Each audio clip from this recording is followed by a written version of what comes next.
we're back in the car on a Monday, like we never left.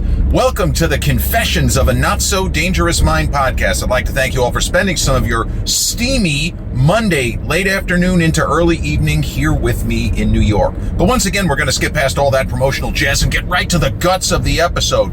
A return to a series which I've recently picked up, simply titled The Great Movies.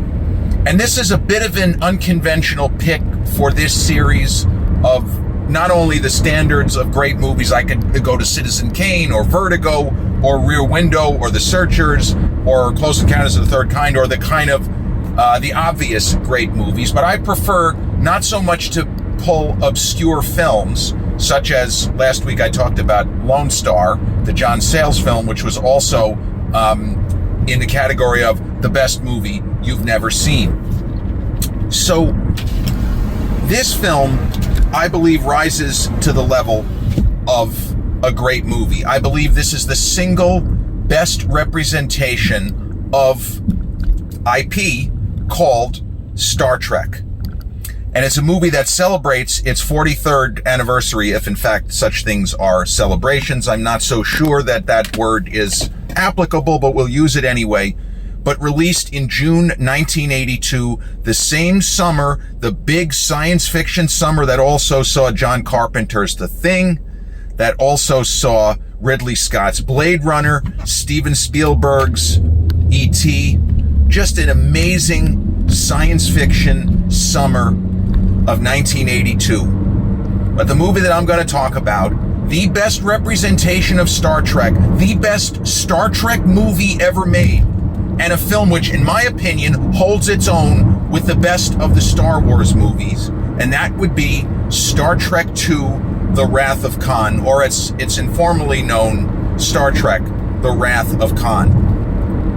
Now, the only Star Trek movie of the original six, because, yeah, there's Star Trek Generations in 1994, William Shatner came back, and I think Walter Koenig, but it was like a bridge, no pun intended, between the original crew and Patrick Stewart, of course, the Next Generation crew, and the TV show, which was hugely successful, Star Trek The Next Generation. Ironically, although I don't think that it rises to the quality level, it certainly had higher gloss, better effects work than Star Trek The Original Series, but Star Trek The Next Generation was a much bigger TV hit than Star Trek The Original Series, which it was almost lucky to last as long as 3 seasons. It was too cerebral, it was too high-minded, intellectual, dare I say, progressive in its thinking. You just start to assess these elements like the Prime Directive. The Prime Directive does not sound like any foreign policy that the United States has had in, 100 years. Just look up the Prime Directive and you tell me if that sounds like any United States president. It doesn't sound like any of them to me.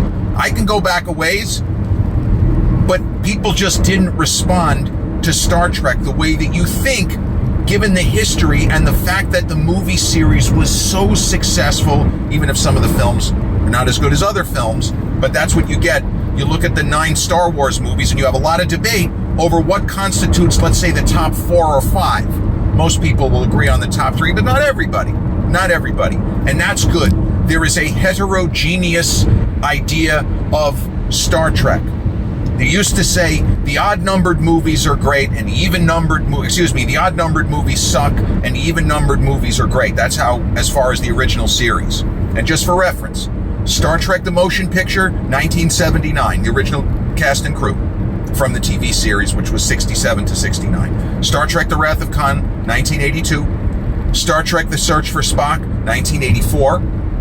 Star Trek The Voyage Home, 1986. Star Trek The Final Frontier, 1989. And Star Trek VI, The Undiscovered Country, the last film with solely the original crew, 1991. So the fact that there was even a Star Trek the Motion Picture is worth noting, because I told this story quite some time ago, and not to sound like a schmuck, I have more subscribers now, and there are people that might be interested and don't know this. the success of Star Wars was responsible for the Star Trek movie series almost entirely. That you can draw the line, and this was something in the, there was a documentary on the Star Trek The Motion Picture DVD box set. It was made about two decades ago. It was called the Director's Edition. Robert Wise, a fantastic filmmaker, worked with Orson Welles on Citizen Kane, was the director of Star Trek The Motion Picture. And the sense was fan conventions began to crop up with regards to Star Trek in the mid-70s. And the level of intensity, it had a cult following 50 years ago. Paramount knew that there was something that could be done with the property. So there was an idea in the 75, 76, 77 range. They were going to come out with almost a continuation of the TV series. It was going to be called Star Trek Phase 2. Makes perfect sense, right?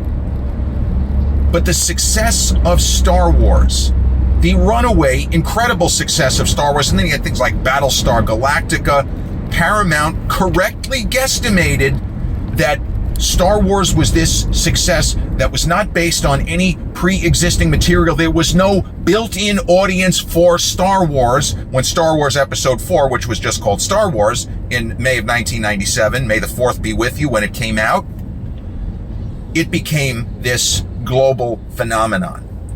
Paramount correctly surmised that we have, they didn't say IP, but we have an intellectual property with a bigger built-in audience than you would think, given the fact that the TV series was just not that successful, relatively speaking. Why don't we get our heads together? Why don't we come up with the best minds, including Gene Roddenberry, the creator, the late great Gene Roddenberry, who was an absolute genius, a bit of an unusual guy, but a genius nevertheless. We'll get everyone together, and if we can get the original cast, Shatner, William Shatner, that is Captain Kirk, he's expressed interest. We're not so sure about Leonard Nimoy Spock. That was a holdup with Star Trek Phase 2.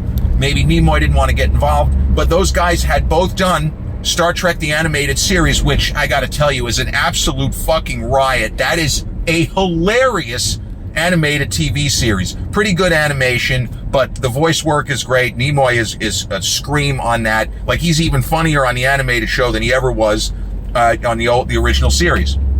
So the powers that be at Paramount, and Jeffrey Katzenberg was a big part of this, they're trying to figure out what to do, and they say, no, wait a minute, we can make a movie, and there is an enormous built-in audience. We'll get our heads together, we'll come up with a Star Wars type story, because there are plenty of episodes of the original series, the special effects are weak, but where you see big action sequences in episodes such as The Changeling, The Doomsday Machine, a great title for an episode, that's what they call that thing, The Doomsday Machine, and an episode called Space Seed.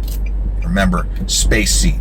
So Star Trek The Motion Picture, ironically, it's closer to 2001: A Space Odyssey than Star Wars. And that is something that when you look back on it, if you have a young person who is familiar with the more recent Star Trek, like Voyager and some of the newer ones, Strange New Worlds or whatever, I don't know the names of all of the different Star Trek iterations. But if you have somebody who knows of the original series and that old dude, William Shatner, I know he was on it, whatever it might be, people will be surprised to find out that Star Trek The Motion Picture is not an action-oriented story.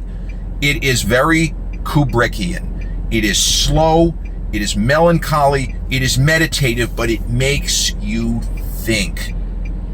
It is basically about a computer that gains sentient thought and begins to have an existential crisis. That's literally what Star Trek The Motion Picture is. And Star Trek The Motion Picture is a very strange case of a film which was an enormous box office success. Critics didn't love it, and a lot of Star Trek fans didn't like it that much, but it was an enormous success nevertheless. And it really wasn't until 2 decades later that Robert Wise was able to actually, I mean, as dumb as this sounds, the film wasn't even completed. They had a rock solid, ironclad release date, which I think was December 8, 1979, and the prints were still wet when Star Trek the Motion Picture hit theaters. They needed another couple of weeks. The special effects weren't finished. You watch the movie on opening day, and there's a moment where Spock and Kirk are on some kind of a bridge, and the bridge is a special effects shot that's not finished. In the immortal words of Bones McCoy, Dr. McCoy, in Star Trek II, it looks like, suppose they went nowhere. It looks like they're walking to nowhere because the special effects shot wasn't finished. Anyway, it was enough of a hit, way enough of a hit, where Paramount and the studios and the people who were involved in Star Trek the Motion Picture, a sequel was commissioned.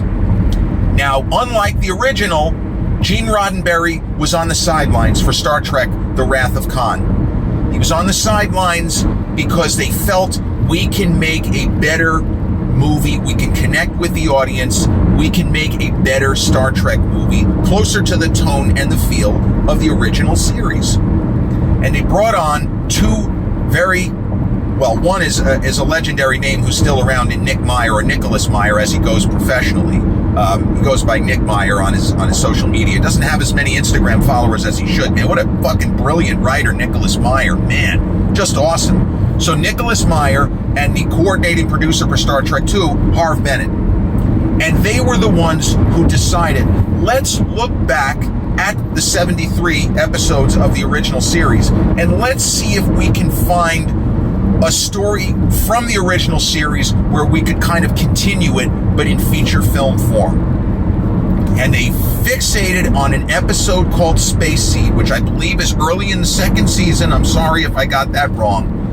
And it starred someone who had been a big movie star in Ricardo Montalban as an Earthling, an Earth person who was like 23rd century or something, 21st, 22nd century, 24th, whatever the century is, but he's a product of genetic engineering. He is more intelligent than he should be. He is stronger in terms of, he looks like a regular person. He's like 5 times stronger than the average human. He is basically Steve Rogers, maybe not at that level, but that's what we're talking about. He was given the super serum of the day. So the episode Space Seed is regarded as easily a top 5 best episodes of the original series. A Taste of Armageddon, many people would put that, dealing with warfare and euthanasia and really horrendous shit like that. I mentioned the Doomsday Machine, and the best episode in the history of the original series is the episode called City on the Edge of Forever, which is just an incredible science fiction story within the normal science fiction of Star Wars, I keep saying Star Wars, I'm sorry, Star Trek. And you had Joan Collins in a supporting role, just marvelous. Captain Kirk falls in love with her. It's just a gorgeous, beautiful story, tragic, elegiac, all of that, but a fantastic episode. But Space Seed, dealing with this race of genetically engineered humans from the future, even though we're already in the future, they're from even further future, I think. And the character's name is Khan, played by Ricardo Montalban. He attempts to commandeer the Enterprise, and he doesn't exactly get it done, because that would be the end of the TV series. He doesn't get it done. In the world of the TV show, the episode Space Seed, he is marooned on a somewhat hospitable planet. He takes a crew member who has kind of fallen in love with him. That's an angle that's a little wonky. We go with it, and we just sort of leave them on this planet called Ceti Alpha 5. Ceti Alpha 5. Leave him there, and at the end of the episode, William Shatner, with that great manner, the little smirk, he says, it would be interesting to go back at a certain time to see how they made it. Because once he's gotten past the drama and the threat of Khan, he doesn't wish him any further ill will. Yes, the guy tried to murder me. He tried to kill my whole fucking crew.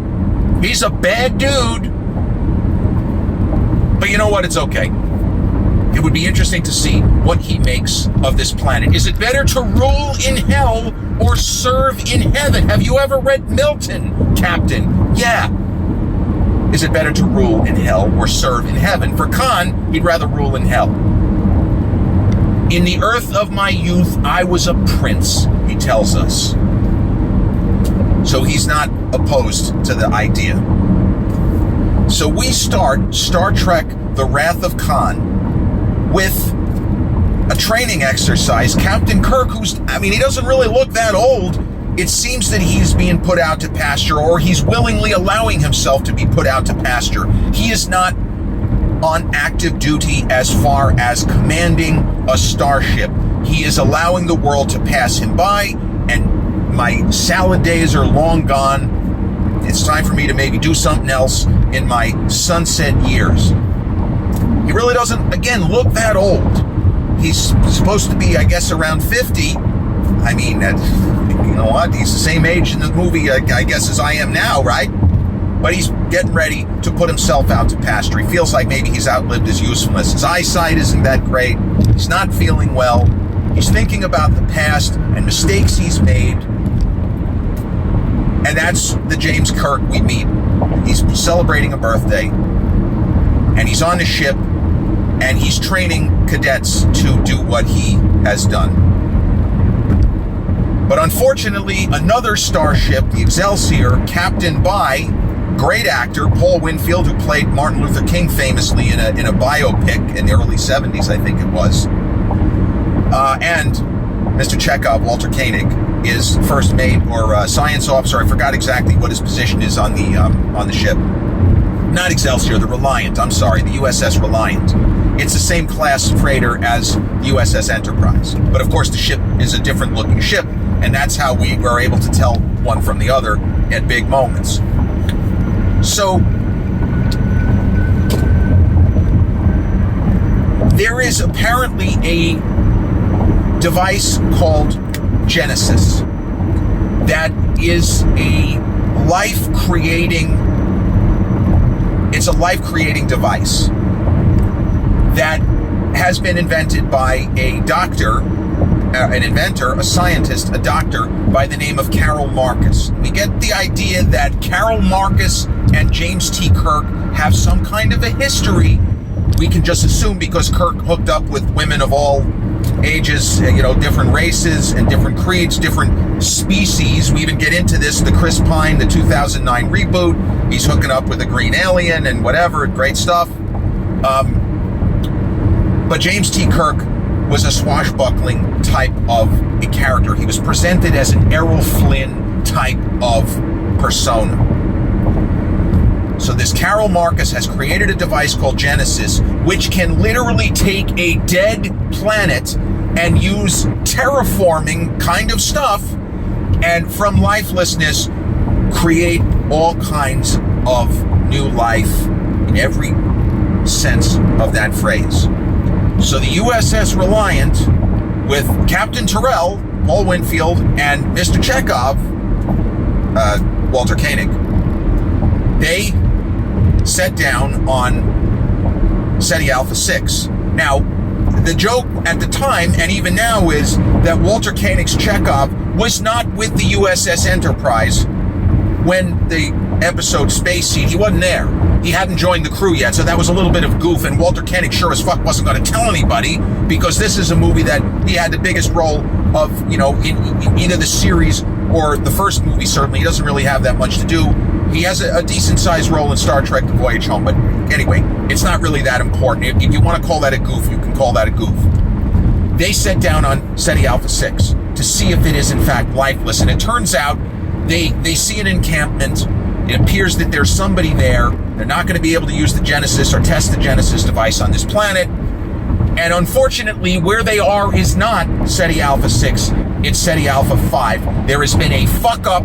SETI Alpha 6 had exploded, and they more or less received a nuclear winter on SETI Alpha 5. So the USS Reliant has had bad information. They landed on the wrong planet, and now you have a very angry Khan in his older era.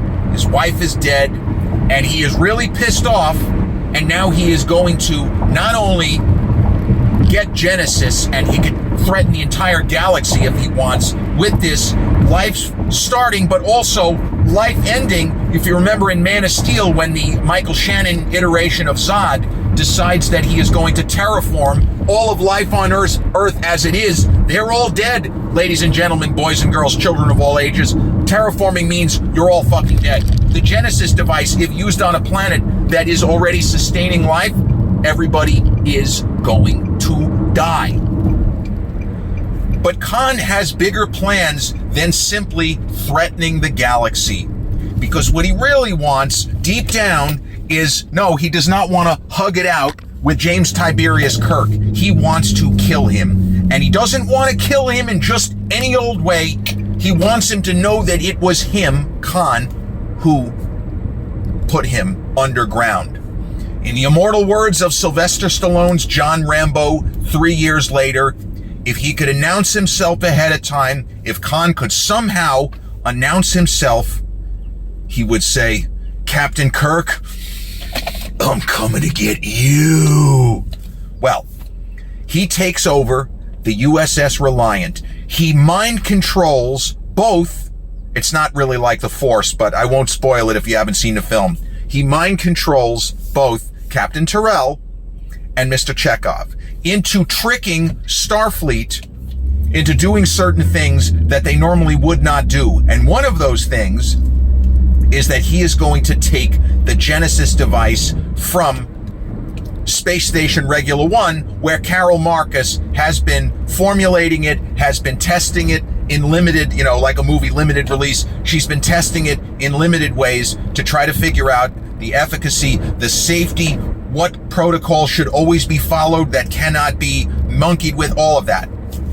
So needless to say, Khan takes Genesis, and then he could end the Enterprise. He could kill everybody on board, spoiler alert, but he does not want to do that. He simply wants to stab Captain Kirk, metaphorically and then literally. He wants to hurt him. He wants him to suffer.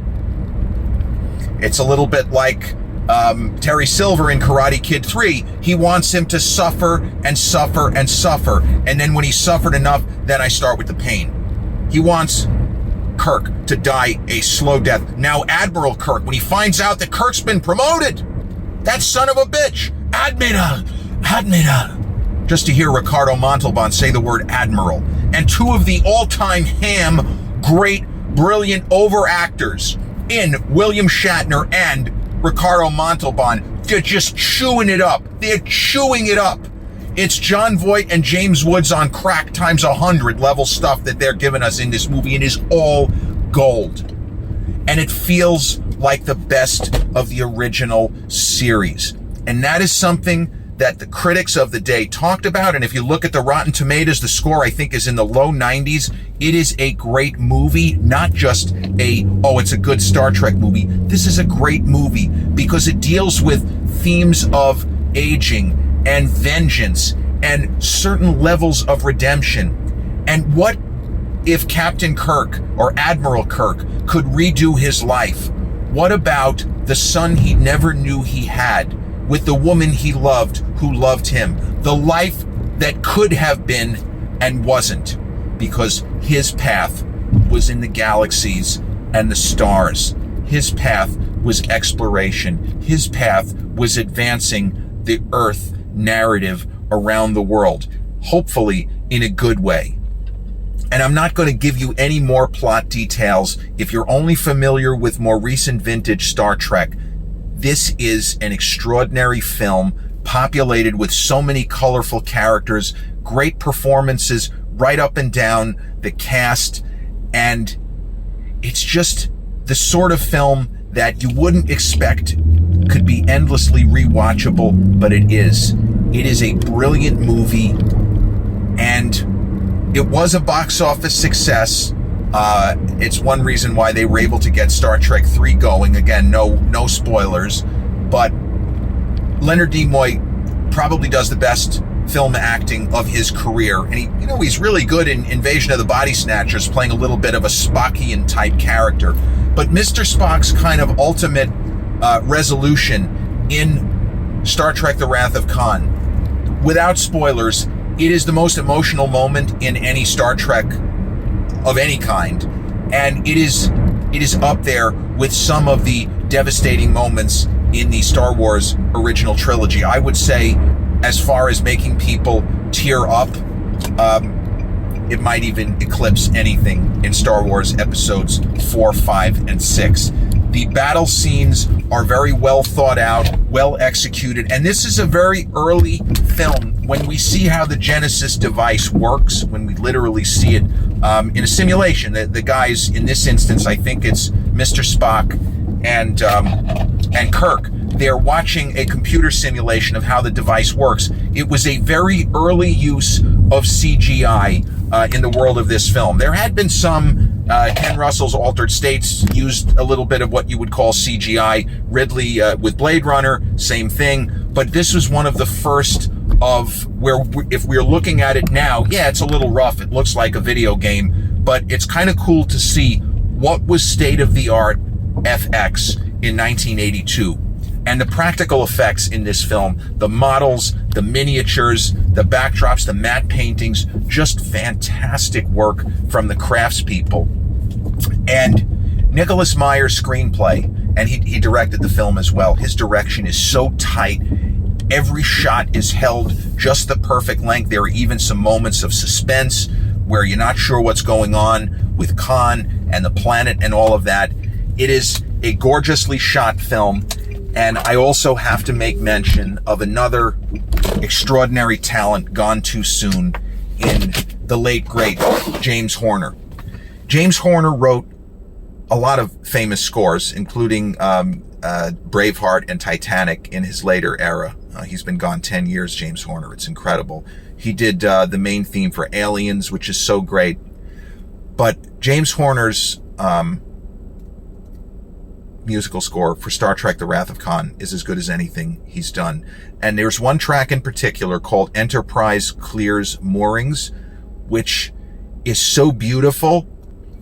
It makes you think of John Williams and John Williams scores for Star Wars and even Superman. That is how beautiful the score is. And it's just has an elegance to it. It's difficult to explain. You kind of have to hear it for yourself. And as I said, I'm not going to give away any more. There is vengeance. There is retribution. There is redemption. And there is saying goodbye to not just a friend, but somebody who you have grown to as much as possible love. As not just a friend, but as a brother. As a brother in arms. As somebody who honestly believes that the needs of the many outweigh the needs of the few or the one. And this is a theme that goes throughout Star Trek. And it kind of plays, depending on the circumstances, it might be one way or the other. But for the specific circumstances of Star Trek The Wrath of Khan, the needs of the many outweigh the needs of the few or the one. Where sometimes one person has to take the metaphorical bullet to save thousands, maybe even save millions. But then there are times where the multitudes, the masses, need to get together because we have to find this person. They are that important to us. Star Trek The Wrath of Khan, a marvelous film from start to finish. Moments of humor like the original series, the great action sequences, the moments of suspense, and the really witty byplay, the banter between Spock and McCoy and Kirk, and the kind of standoff between two great warriors in the world of the film of Admiral Kirk and Ricardo Montalban's Khan Noonien Singh, and which one is going to blink first in their final showdown, and how is it all going to turn out. And no one is going to, if you go in cold, you have no idea how this film is going to turn out. And that is something that you don't see that often, because usually you have a pretty good idea. There's one thing that, for example, Star Wars Empire Strikes Back did so beautifully, that, the Empire kind of has the upper hand. They don't get beat again. And in this film, you start running through it as you get to the final act, and you say, well, how exactly can they win? How can the Enterprise, emerge victorious? And what kind of a victory? Will it be a real victory, or will it be something of a hollow and Pyrrhic victory? And will James Tiberius Kirk reach a point where he understands just how vital he still is, and how important it is for him to take back his command, because he should have another 15 years. He's way too young to be throwing in the towel on his first best destiny to be a starship captain, or in this case, in this movie, an admiral leading a starship. Star Trek II, The Wrath of Khan, from 1982 June, directed and written by Nicholas Meyer, and starring William Shatner, Leonard Nimoy, DeForest Kelley as Bones, James Doohan as Scotty, Kirstie Alley, the late Kirstie Alley, as fellow Vulcan Lieutenant Savick, Paul Winfield, Walter Koenig, George Takei, we all love George Takei on social media, and a spectacular villainous performance by Ricardo Montalban. This has been episode 575 of the Confessions of a Not-So-Dangerous Mind podcast. I'd like to thank you all so much for spending some of your early Monday evening here with me in New York. If you check out this episode on the YouTube channel, haven't done so already, please click like, subscribe, comment, share, turn on those notifications. Or if you catch this episode on the audio platforms such as Podbean, Spotify, iTunes, or the others in which we're hosted, same general rule applies. Click like, subscribe, share, and turn on those notifications. I'll be back with a new episode real soon. Until then, Kirk out.